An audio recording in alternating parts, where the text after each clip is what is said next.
Selamat pagi, shalom untuk kita semua.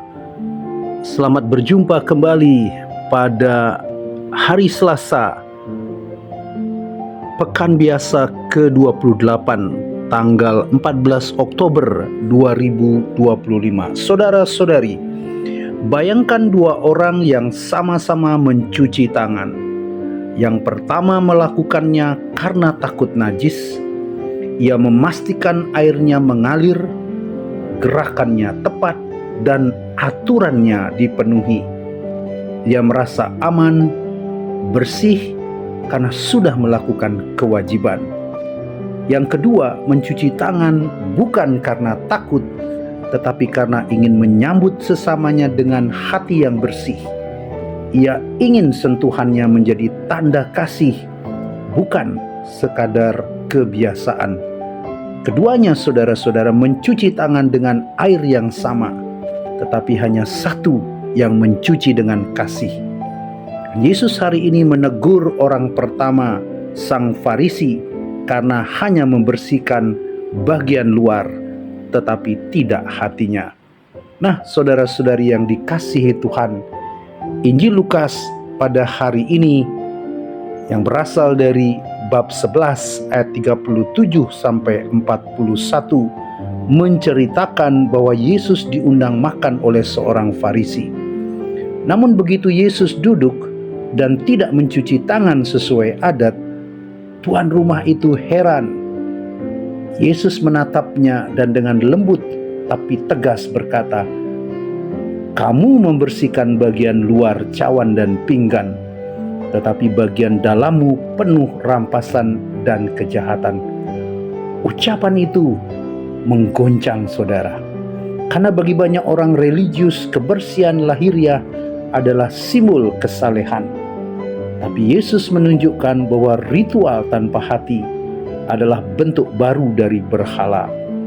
Sementara dalam surat kepada umat di Roma bab 1 ayat 16 sampai 25, Paulus menulis bahwa manusia menukar kemuliaan Allah dengan gambar ciptaan dan menukar kebenaran Allah dengan dusta.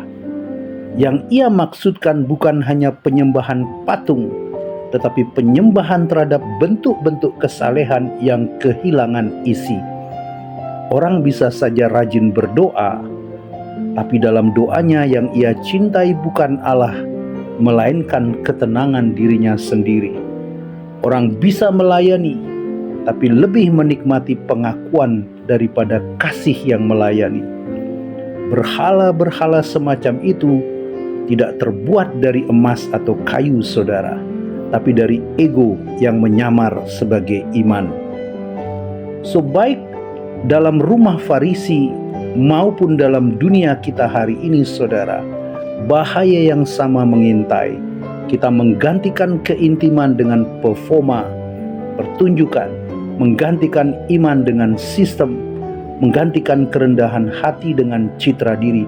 Itu sebabnya Yesus berkata pada hari ini, "Berikan sedekah dari apa yang ada di dalammu, dan semuanya akan menjadi bersih bagimu." Artinya pembersihan sejati tidak terjadi di luar, tetapi ketika hati mulai memberi, bukan sekedar tampil. Saudara-saudari, Paulus menulis, murka Allah nyata atas segala kefasikan manusia yang menindas kebenaran dengan kelaliman. Namun murka di sini, saudara, bukan ledakan emosional Allah, melainkan pembiaran tragis.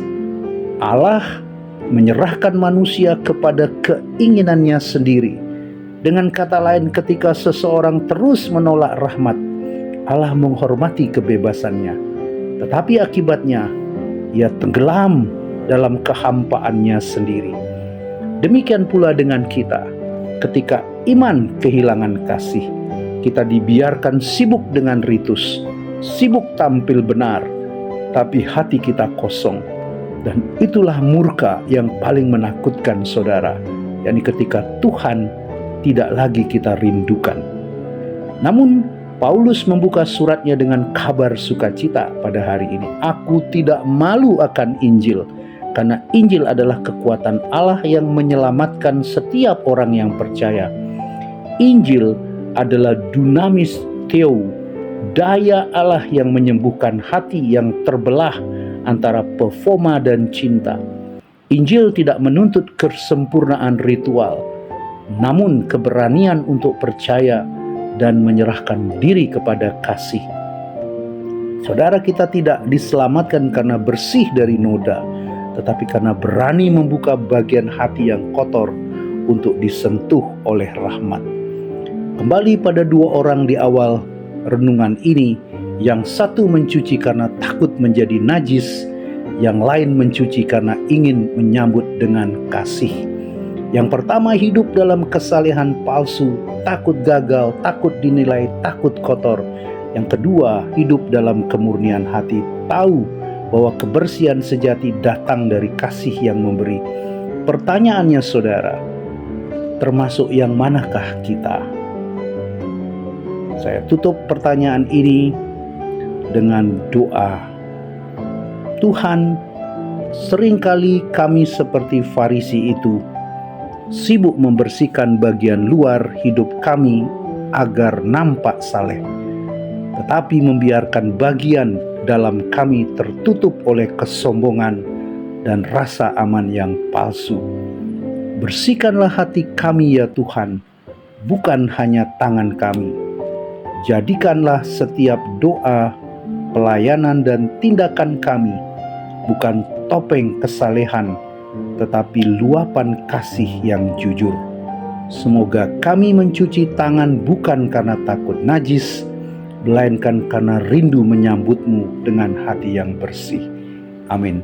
Shalom saudara, Tuhan memberkati Anda semua. Amin.